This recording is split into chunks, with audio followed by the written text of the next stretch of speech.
కూటమి పరిపాలన ఎలా ఉంది? కూటమి పరిపాలన ఇప్పుడు పెద్ద తేడా ఏముందండి అసలు ఇప్పటికి మాకేం లైఫ్లో ఏం పెద్ద మేము మాకు ఏ బెనిఫిట్స్ వచ్చేవాళ్ళం కాదు మేము మాకేముంటుంది అంటే పబ్లిక్ ఏమనుకుంటున్నారు ఏంటంటే ఏమి ఇవ్వలేదంట ఏమి ఇవ్వట్లేదంట ఒక పెన్షన్ తప్ప ఏమి ఇవ్వట్లేదని చెప్తున్నారు.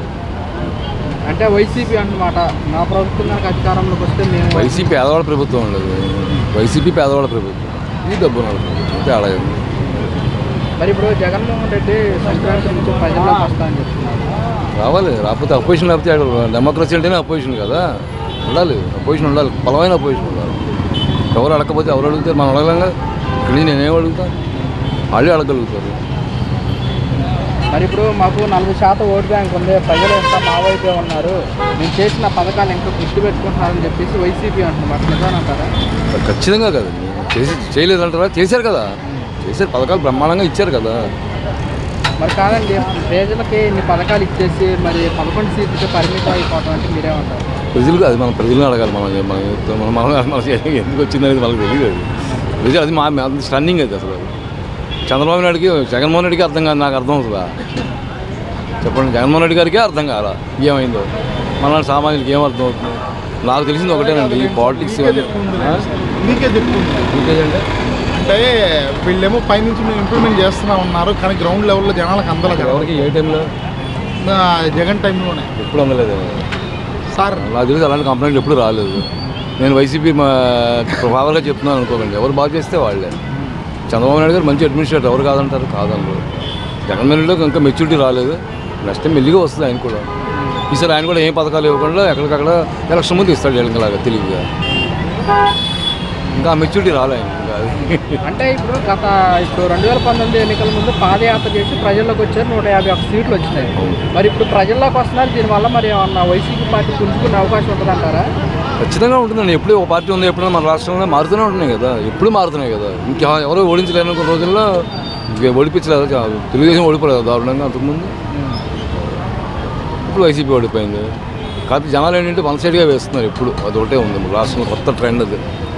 అంటే చంద్రబాబు నాయుడు గారు చెప్పిన పథకాలు చూసి ఓట్లేస్తారంటారా? చెప్పడం కదా, ఇవ్వాలి కదా, ఇవ్వనివ్వండి ముందర. చాలా మందికి రాలేదు, ఆడాలి కదా, ఫ్రీ బస్ అన్నారు, ఇంతవరకు రాలేదు, సంవత్సరం అయిపోతుంది.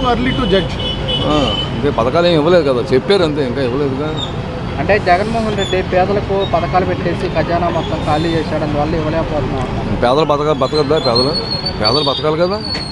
ఇప్పుడు ఇంకొకటి అండి, ఇక్కడ రాజధాని కట్టేస్తున్నా, కోర్టు పెట్టన్నారు. శ్రీకాకుళంలో చిన్న పని చేసుకునేవాడికి ఇక్కడ రాజధాని ఎలా ఉంటే ఆయనకి ఎందుకండి? ఆయనకు ఫుడ్ కావాలి. నా కాన్సెప్ట్ అయితే అది. గ్రౌండ్ లెవెల్లో అందరూ హ్యాపీగా ఉండాలి, అది కరెక్ట్. అంటే రాజధాని పూర్తయితే మనకి యువతకి ఉద్యోగ అవకాశాలు కానివ్వండి, పెట్టుబడుల విషయాలు కానివ్వండి. యువత ఎంతమంది ఉంటారు? ఉద్యోగాలు తెచ్చుకునే యువత ఎంతమంది ఉంటారు? యువత తెచ్చుకుని ఉద్యోగాలు తెచ్చుకునే వాళ్ళు. ఇప్పుడు ఉద్యోగాలు రావట్లేదు అంటారా? నువ్వు చదువుకోకుండా ఏం చేయకుండా నాకు ఉద్యోగం అంటే ఎట్లా వస్తుంది?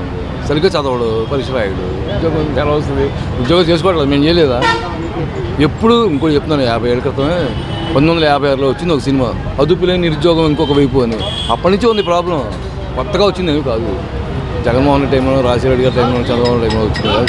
1952 నుంచి ఉంది సమస్య, నిరుద్యోగం. కొత్త సమస్య కాదు. మా అమ్మగారు చెప్పారు సార్, ఉద్యోగం కష్టం అమ్మ అంటే, ఏంటి రావి చెప్తావు, కొత్తగా చెప్తావు, 1952లో వచ్చింది పాట అన్నారు, శ్రీశ్రీ గారి పాట. అదుపు లేని నిరుద్యోగం ఇంకొక వైపు. ఇప్పుడు అదే ఉంది, అప్పుడు అదే ఉంది. సమస్య ఎప్పుడు అలాగే ఉంది. ఎందుకంటే చదువుకునే పిల్లలు పెరిగారు, ఉద్యోగాలు అకామిడేషన్ తక్కువ చేసుకుంటున్నారండి. ఇప్పుడు ఎవరు చేసుకోవట్లేదు, ఎవరు తగ్గ వాళ్ళు చేసుకుంటున్నారు. ఇప్పుడు బ్యాంకులో 6 ఉన్నారు, ఉద్యోగం వచ్చింది వాళ్ళకు కూడా. చదువుకోవాలి, బాగా చదవాలి ముందర, దానికి తగ్గట్టు ప్రిపేర్ అవ్వాలి. ఎవరు ఉద్యోగం ఇవ్వమంటే ఎలా ఇస్తారు? ఇప్పుడు గత ప్రభుత్వం, వైసీపీ ప్రభుత్వం వాలంటీర్స్ అవసరం తీసుకొచ్చి ప్రజలకి దాని పథకాలు ఇస్తుంది కానీ వాళ్ళే చేసి పెట్టారు. అవును. మరి ఇప్పుడు ఈ ప్రభుత్వం కొనసాగించట్లేదు, వాలంటీర్స్ మమ్మల్ని కొనసాగించాలంటారు. వాలంటీర్ ప్రజలు అడగండి, ప్రజలు కావాలా వద్దా? వాలంటీర్ కావాలా వద్దా? అడగాలి, చెప్పాల్సింది ప్రజలు చెప్పాలి. వాళ్ళు ఏమంటున్నారు? వాలంటీర్ లేక ఇబ్బంది పడుతూ ఉంటున్నారు వాళ్ళు. అంటే ఒక సుఖం అలవాటు పడ్డారు కదా, ఇంటికి వచ్చేసి అది పోయింది కదా. అంటే గత ప్రభుత్వంలో వాలంటీర్స్ ప్రజలకు ఎలా సేవలు అందించారని మీరేం చెప్తారు? బ్రహ్మాండంగా అందించారు, తిరుగులేదు. ఎస్పెషల్లీ కరోనా టైంలో అద్భుతం.